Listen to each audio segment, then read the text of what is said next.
The chef refuses to serve Baron Trump. What happens next shocks everyone. In the luxurious atmosphere of a famous restaurant, the arrival of Baron Trump draws all eyes. But just a few minutes later, a shocking event occurs. Chef Adrian bluntly refuses to serve him. Both staff and guests are stunned. The tension in the air is palpable. Why did Adrian do this? What seemed like just a fleeting moment soon unravels secrets and emotions no one expected. Right now, let's dive into the emotional and thrilling developments that this story brings. In the opulent space of Elias Haven, where the lights shimmer above the luxurious tables and chairs, the air is filled with the delightful aromas of exquisite dishes. Everything is running smoothly and quietly. But tonight, something is different. An unexpected wave of tension fills the air, and whispers begin to spread. Baron Trump has arrived! One of the servers rushes into the kitchen, looking pale. The moment the name of the former president's son is mentioned, the atmosphere in the restaurant seems to freeze. Surrounded by a large security detail, he steps into the glittering space, drawing attention from everyone. In the kitchen, Chef Matthew lifts his head from his work, staring intently at the new guest. Not tonight, he says calmly but firmly. Leo, a colleague of Matthew, turns around, his brow furrowed in confusion. What do you mean? Are we refusing to serve him? Yes, Matthew replies without hesitation. We are not serving him tonight. The entire kitchen falls into a thick silence, no one daring to speak out or ask questions. Why is that? Sophia, the pastry chef, speaks up, her eyes wide in surprise. Matthew, still with a stern expression, simply responds, Some decisions can't be explained. Sophia. As Baron sits down at his table, the area around him is tightly guarded, with security standing watch with stern faces. In the kitchen, everyone feels the heavy atmosphere, and the probing gazes of the guests begin to focus on them. Some guests try to understand why Baron's meal has been cancelled, but Matthew remains silent. The tension in the restaurant intensifies, and the murmurs grow louder. Inform them that we will not serve him tonight, Matthew commands, his voice steady. Baron looks around in confusion, picking up his phone and conversing with one of his security guards. Henry, the manager, hurried over, his face filled with concern. We can't let this happen. Their people are asking about the food. Don't change the decision, Matthew replied coldly. Tell them we don't have a dish for him. The atmosphere in the kitchen felt like a balloon stretched tight, ready to pop with the slightest poke. Leo, unable to contain himself, reacted strongly. Do you understand that this could ruin everything? Your career could be destroyed. Matthew looked at Leo with eyes that glistened with emotion, but his voice remained firm. This isn't about my career. It's about me. Outside the kitchen, Baron's security team approached Henry, their cold, sharp eyes piercing. Why are you refusing to serve Mr. Trump? One of them asked, his voice calm but threatening. Henry froze, sweat starting to bead on his forehead. I'll be right back, he said, hurriedly returning to the kitchen. In the kitchen, no one dared break the silence. Matthew stood still, deep in thought, his gaze fixed on the wall in front of him. Finally, he spoke, his voice soft but heavy with weight. You all remember the protest 3 years ago at the Capitol building, right? Matthew asked, his eyes stopping at a single spot. What protest? Chef? Leo asked, his eyes wide, not understanding. Matthew sighed, his eyes filled with sorrow. I was there. My brother, Elias, died in that chaos. It wasn't anyone's fault. But every time I see the name Trump, it takes me back to Elias. Back to that day. The entire kitchen fell silent. No one knew what to say. Chef Matthew's heartfelt words left everyone moved. This wasn't just a refusal, but a deep pain. A memory that could not be let go. A man fighting the ghosts of his past. When Baron's security team entered, the atmosphere in the restaurant immediately shifted. Every step they took seemed to signal rising tension, and the air became thick with unease.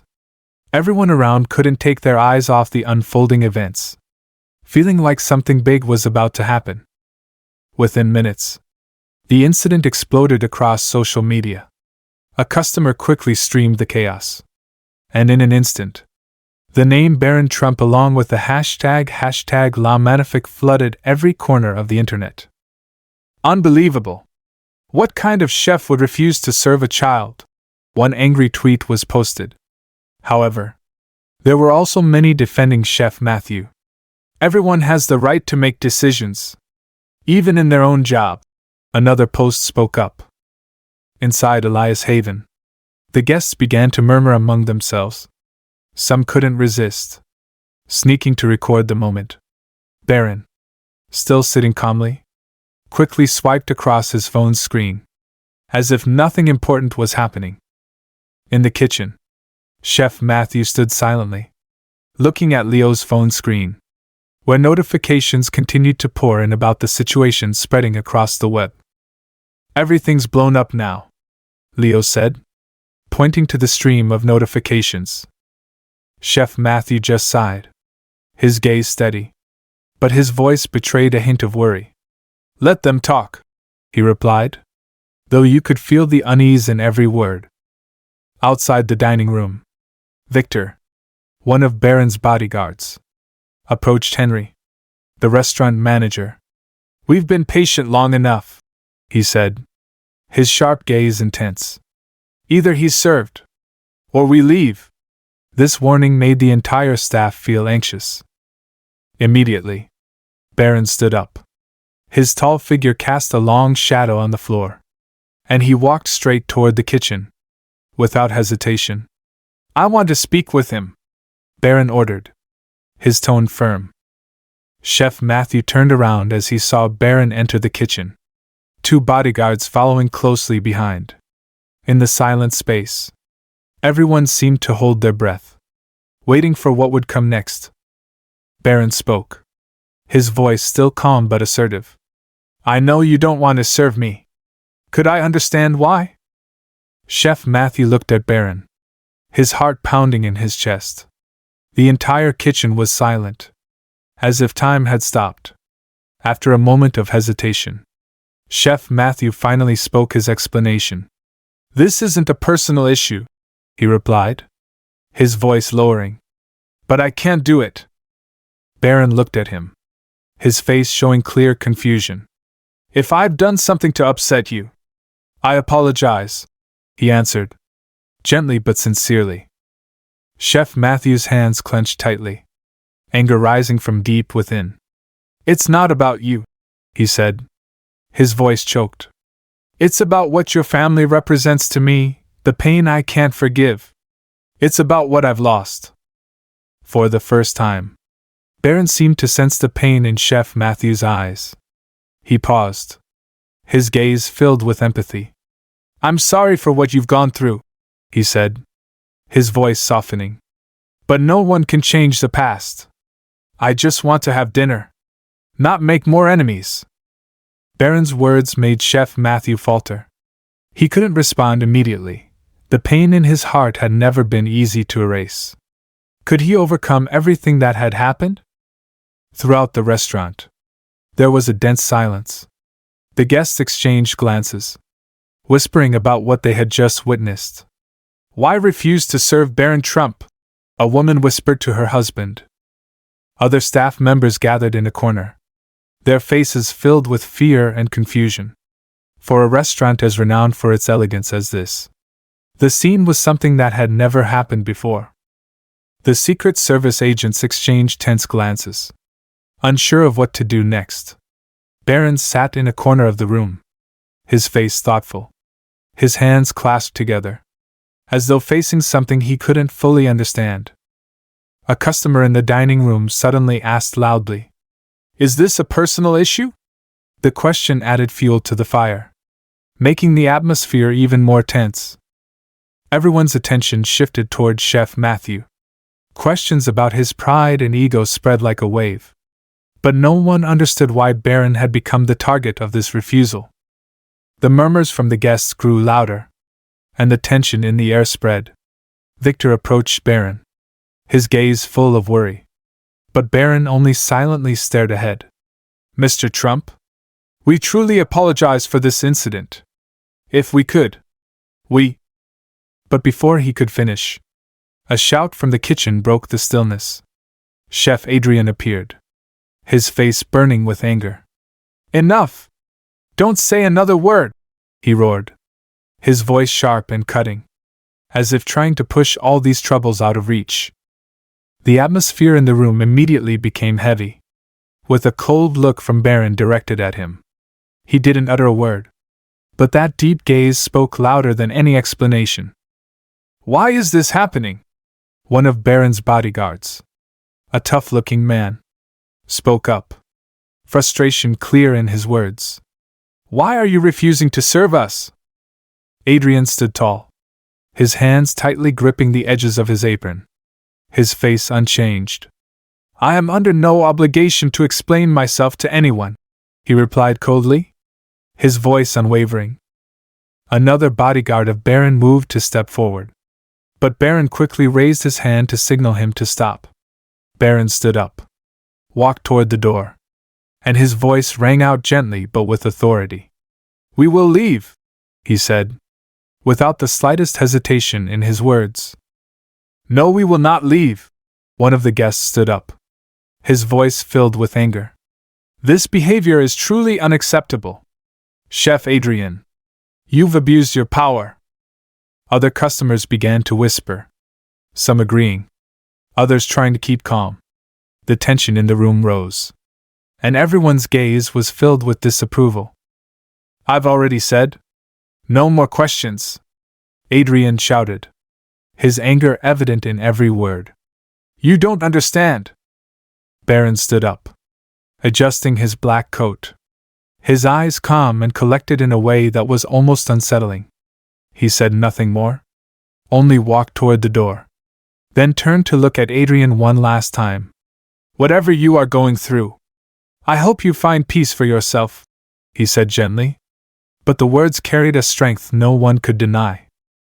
The whole room fell into stunned silence as Baron walked out the door. Once the door closed, murmurs began to rise like waves on the shore. Such a pity for that young man, a woman said, her voice full of sympathy, her eyes brimming with tears. He didn't deserve to face this. Some people nodded in agreement, while a few others tried to justify Chef Adrian's actions. He must have his reasons, a man spoke up. But the atmosphere remained heavy, and no one was truly convinced. In the kitchen, Chef Adrian stood still, his hands shaking as he leaned against the counter. Clara, a close colleague, stepped up to him. Chef, what's going on? She asked, her voice gentle, as if trying to understand the anger behind his actions. Adrian didn't respond immediately. His face was pale. His eyes seemed to be searching for something far away. After a long moment, he whispered, his voice on the verge of breaking. You can't understand. Outside, Baron and his bodyguards quickly made their way to the car, the sleek black SUV waiting for them. Reporters rushed to crowd around them, cameras flashing and shouting incessantly. Baron didn't look at them, his gaze still focused on the car window, as if trying to erase everything that had just happened. Do you want to make a statement? One of the bodyguards asked. But Baron simply shook his head. No need, he replied softly, though his eyes couldn't hide the emotions building inside. There's nothing to say. In his apartment, Chef Adrian sat alone, the distant city lights shining through the window, but unable to illuminate his mind, which was sinking into darkness. In front of him was an old photograph, yellowed and wrinkled with time. The photo captured a young boy smiling, holding a soccer ball. Adrian reached out to touch the photo, his fingers seemingly gliding over painful memories. "Why now?" he whispered to himself. "Why him?" A sudden knock at the door startled Adrian. When he opened it, Clara stood there, holding 2 cups of hot coffee. "I thought you might need someone to talk to," she said gently, her eyes full of concern. Adrian hesitated for a moment before stepping back, allowing her inside. They sat in silence for a long time, only the distant sounds of the city breaking the stillness. Finally, Clara spoke with the question everyone was curious about. "Why did you refuse to serve Baron Trump?" Adrian looked at her, his eyes as if searching for an answer in the sorrow within himself. "He reminds me of what I've lost," he replied, his voice hoarse. Clara could feel the pain in his words, but still couldn't help asking, "Can you explain more?" Adrian closed his eyes, his voice caught in his throat. "He's like my son. When I look at him, I see Elias again."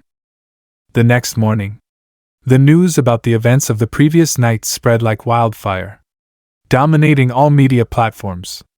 Headlines from "Outrage surrounding Chef Adrian" to "Baron Trump remains silent amidst criticism" kept appearing. When Adrian woke up, his phone was flooded with missed calls and messages. The criticisms and strange questions from friends and strangers made him feel cornered. But he remained silent, not responding. At Elias Haven, Clara couldn't hide her worry. She walked between the tables, trying to maintain a normal atmosphere while customers canceled their reservations. And the silence of the staff was a clear sign that they were waiting for an explanation from Adrian. But he still said nothing, his face deep in thought, as if the thoughts in his mind were too heavy to share. In the Regal Crown Hotel suite, Baron sat in silence, his eyes blankly staring at the headlines on his phone screen. Although he received public sympathy, he couldn't shake the feeling of sadness lingering within. One of the bodyguards, Victor, entered, concern evident on his face. "Are you all right, sir?" Baron simply nodded, but his eyes never looked at him. He sat there, as if everything around him was unfamiliar, as if he was searching for something he didn't even know himself. At Elias Haven, Clara decided she couldn't let things continue like this. She walked over to Adrian, her eyes stern. "You can't keep silent like this, Adrian," she said, her voice firm. "Your story doesn't just affect you. It affects all of us. If you don't speak up, everyone will think you are irresponsible." Adrian looked up at Clara, his eyes deep in thought.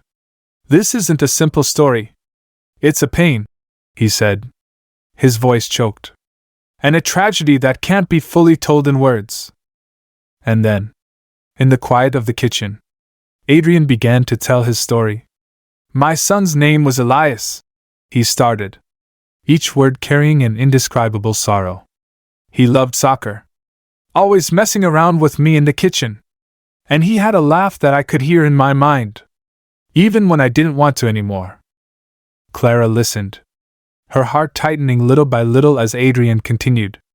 "I never realized that I had missed too much of his time. I was so caught up in my career and my dreams, forgetting that my son was slowly drifting away." "So what happened?" Clara asked, her voice not judgmental, just filled with genuine concern. Adrian shuddered slightly, the photo of Elias in his hands feeling like a painful cut. "Elias had an accident. He was on his way to meet me. We had promised to have dinner together after I finished work.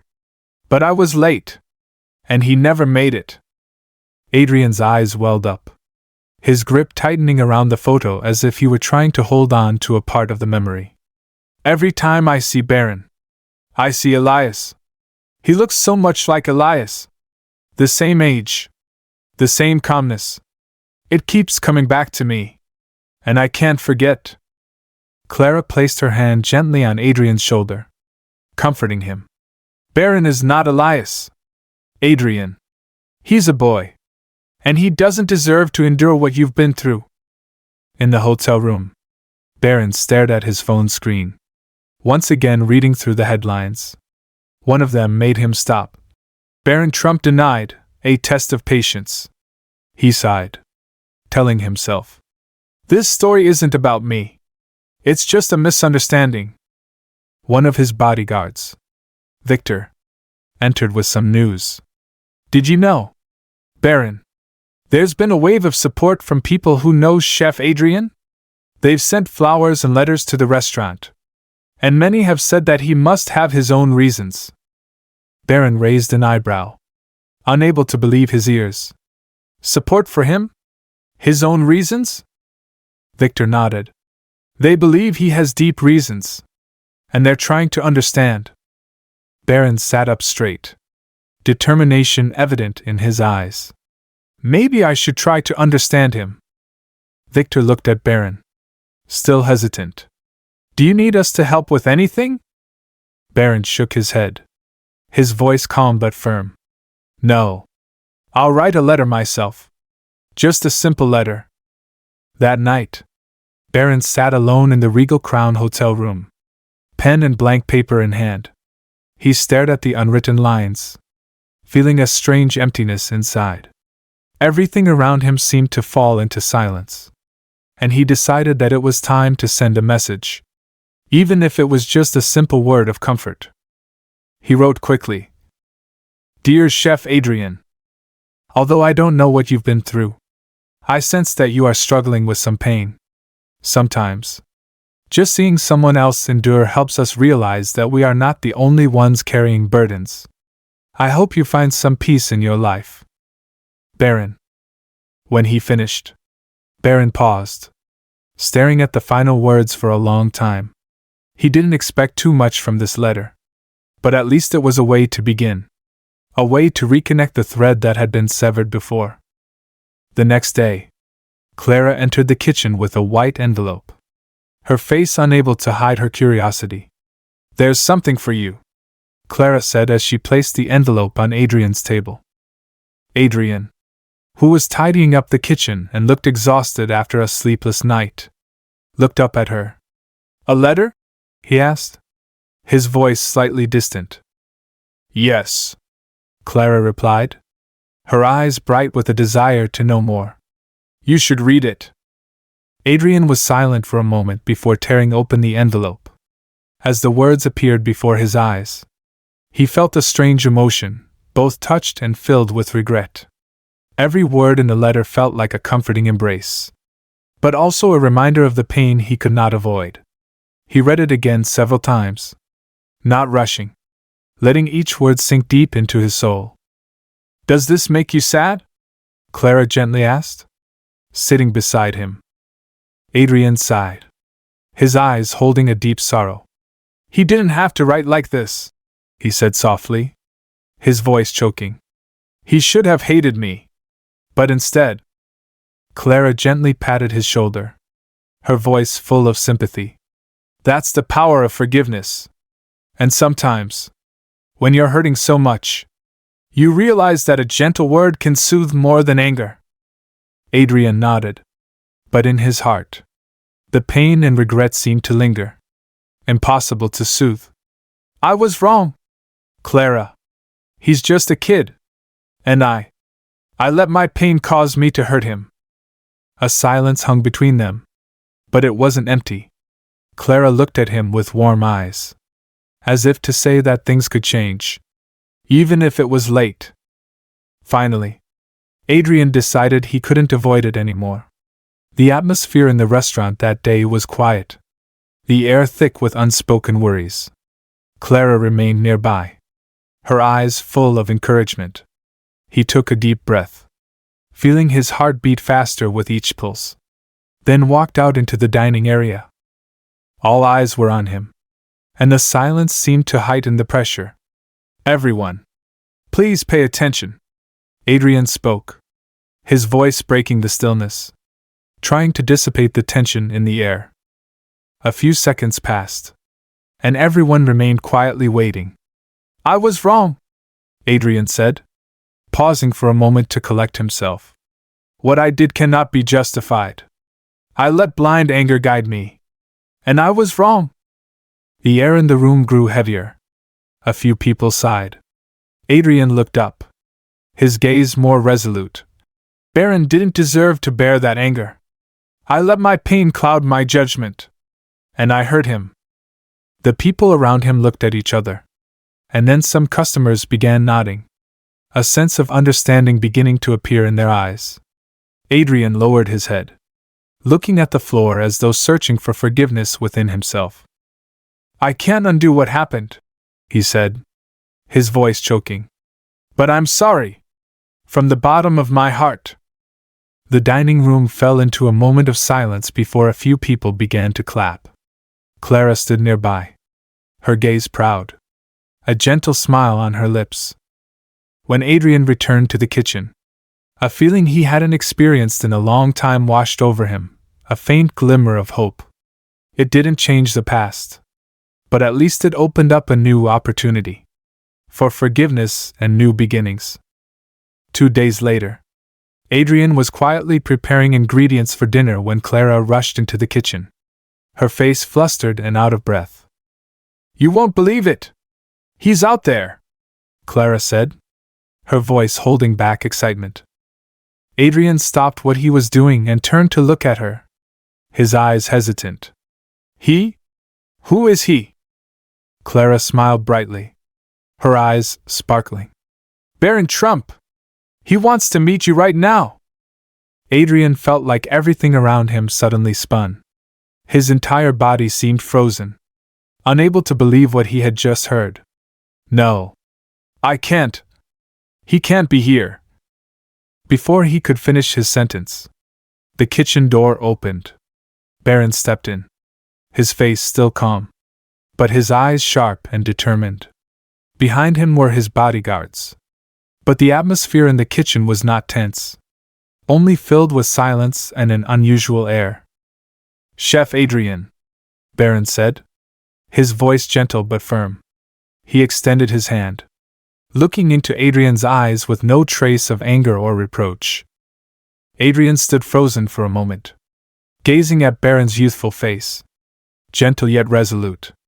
A wave of guilt surged again, and words choked in his throat. After a long pause, he slowly extended his hand and shook Baron's, feeling as if the entire world was centered in that handshake. It really wasn't necessary, Adrian murmured, his voice trembling. Baron simply shrugged, smiling kindly. No. I wanted to come. I read your apology. Admitting fault isn't easy, but it shows courage. Adrian felt a wave of emotion swell within him. Baron's words were like a refreshing breeze, but they also caused him pain. I don't know what to say. I acted terribly toward you. You remind me of Elias, my son. Baron gently cut him off, his voice soft and understanding. Everyone has their scars. And even so, I still want to tell you that I forgive you. Adrian's eyes welled up with tears, all the years of guilt breaking open within him. He lowered his head, unable to control his emotions. Baron patted his shoulder gently, his voice full of tenderness. Take care of yourself, chef. When Baron stepped out of the kitchen, all the staff stood still, their eyes filled with respect. Baron was not just the one who forgave, but the one who brought trust and hope. From that moment, news of the meeting between Baron and Adrian spread like a massive wave. Headlines in the media kept appearing. Baron Trump forgives Chef Adrian. A touching story stirs public opinion. Adrian felt unfamiliar with the sudden attention. He didn't want anything to do with the media. He just wanted to continue working in the kitchen. Yet, the story of Baron's forgiveness had touched the hearts of millions. It wasn't a story about fame, it was a story about compassion, about atonement, and the longing for renewal. A flood of fresh flowers, letters, and encouraging notes came in, some addressed to Adrian, But many were for Baron. Among all the letters, there was one special letter that Adrian received.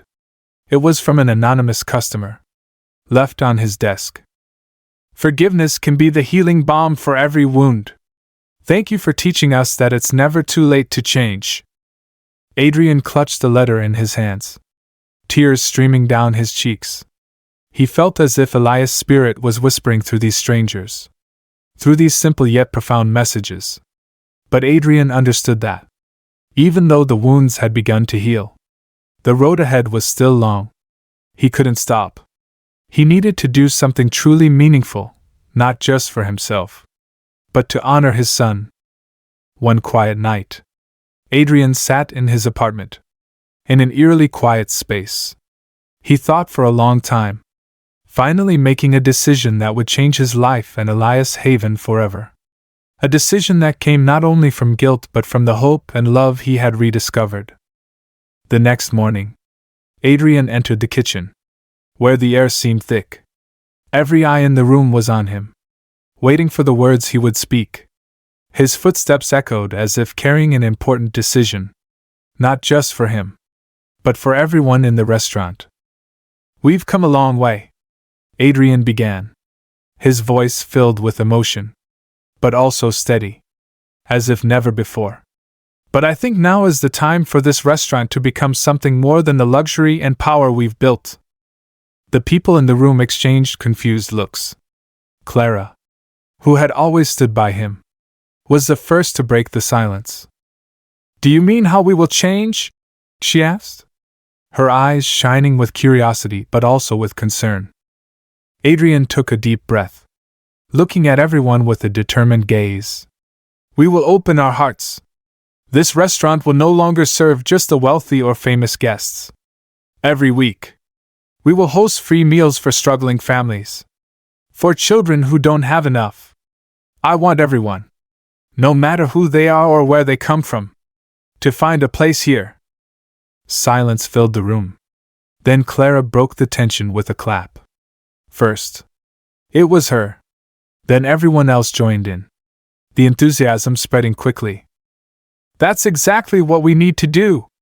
Clara exclaimed, her eyes lighting up as if she had just realized something new. "We're not just chefs or servers. We're the ones bringing hope to those who need it." Adrian smiled gently, feeling as though a weight had just been lifted. "Exactly. This is how I can change everything. It's also how I can fulfill my promise to Elias." Everything quickly spread. Not long after, a letter from Baron Trump arrived, with encouraging words. "Adrian, I've heard about the changes you're making, and I'm truly moved. Actions like these don't just change one person's life. They can light up an entire community. Elias would be proud of you. If there's anything I can do, don't hesitate to reach out." Adrian placed the letter on the table and looked at it for a moment. These words brought warmth to him, a great sense of comfort.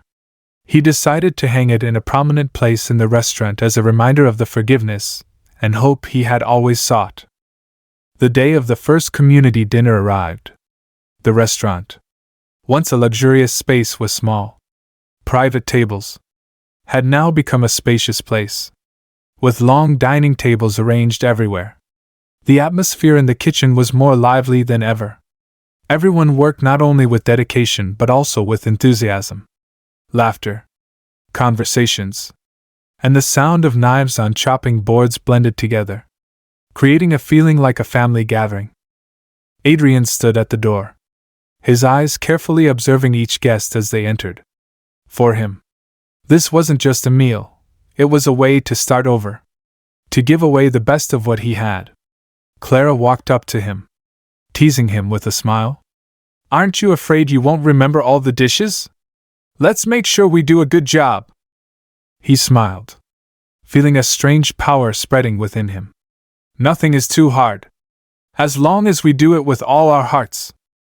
The dinner was filled with warmth, with dishes prepared plentifully and carefully. The smell of freshly baked bread, along with the delicious dishes, made the atmosphere in the restaurant even cozier. when Adrian brought a plate of food to a little boy. The child looked up and gently said, "Thank you, Chef." That thank you was like a gentle breeze sweeping through Adrian's heart. And for the first time, the memory of Elias was no longer a painful one, but a peaceful happiness. It felt as if Elias was watching him from somewhere, smiling and proud. When the dinner ended, applause rang out as encouragement, a recognition of everything that had been achieved. Adrian stood up, his voice trembling but full of emotion. "Thank you all for joining me on this journey. And this is just the beginning." And indeed, this beginning opened a new chapter, not only changing Adrian's life but also spreading to those around him, leaving a strong mark of kindness and transformation. A few months later, Adrian received an unexpected call. The voice on the other end made him pause for a few seconds to process the information. Baron Trump will attend the upcoming community dinner at Elias Haven. As night fell, the restaurant was carefully prepared, with soft yellow lights reflecting through the windows. Baron entered. But this time, there was no tension or display of power. He walked in with his security team. But the atmosphere was completely different. His gentle smile immediately made the air feel comfortable and warm. Adrian stood waiting at the door, his eyes sparkling with surprise but not lacking warmth. "Baron, I never expected to welcome you on such a special occasion," he said, his eyes full of gratitude. Baron looked around, feeling the warm atmosphere of the restaurant. "I thought it was time to see what you've done here, Adrian. And if you don't mind, I'd like to help a little." Baron smiled, his eyes bright and clear. Adrian couldn't hide his surprise. "Help me? You want to come into the kitchen?" His question was somewhat surprised but also tinged with excitement. "Of course. What can I do to help?" Baron replied, his smile brighter than ever. That evening, the kitchen atmosphere became strangely lively. Baron was not just standing outside watching but rolled up his sleeves and helped Adrian prepare the dishes. They shared stories, joked, and laughter rang out along with the sizzle of the pans. The kitchen staff looked at each other in awe, seeing a famous person like Baron diligently assisting with every step. When the dinner was served, Baron didn't sit at a separate table but joined the communal table with the families. He chatted with the children, listened to their stories, and showed no arrogance. The entire room was filled with a sense of unity, connection, and joy spreading from small but sincere gestures. Adrian watched from afar, feeling the invisible presence of Elias right there in these actions. He knew that it was this love and connection that had brought back everything his son had contributed to this world. As the months went by, Elias Haven was no longer just a place to eat, but had become a symbol of change, of kindness. Adrian not only received love from the community but also became a beacon of hope for struggling families. Adrian decided to rename his restaurant Elias Haven, in memory of Elias, his son. Every week, community dinners were held, and photos of smiling guests were displayed everywhere, as a testament to love and sharing. Baron continued to visit, but not just as a guest. He brought new ideas and initiatives for the meals, sometimes personally preparing special dishes for the guests. The relationship between Baron and Adrian grew closer, and they became true friends. One evening, after a dinner filled with joy, Adrian and Baron stood outside the restaurant, gazing at the twinkling stars. Adrian couldn't hold back his emotions. "Baron, you've taught me so much. We never know where we're going, but at least we can create beautiful things from our suffering." Baron looked at him, his gaze warm. "No, Adrian. It is you who has taught me that love and kindness can change everything. Even in the darkest moments, we can still find moments full of hope." Over time, Elias Haven became not just a restaurant, but a place where people came to experience warmth, forgiveness, and unconditional love. What Adrian and Elias had built was no longer just their story, but a legacy they left behind for the world. And somewhere, deep in Adrian's heart, he knew that Elias was still smiling with them, watching over every action, every step that he and Baron took. If you find these stories interesting and want to continue exploring more captivating content, don't forget to subscribe to the channel now. We will bring you inspiring stories, profound lessons, and wonderful moments of relaxation. Be sure to hit the notification bell so you don't miss any videos. Thank you for joining us. Note, this story is entirely fictional, created for entertainment purposes, and carries meaningful messages about life, love, and change. Any resemblance to actual events or real persons is purely coincidental. Enjoy the story, and we hope you find deep values in it.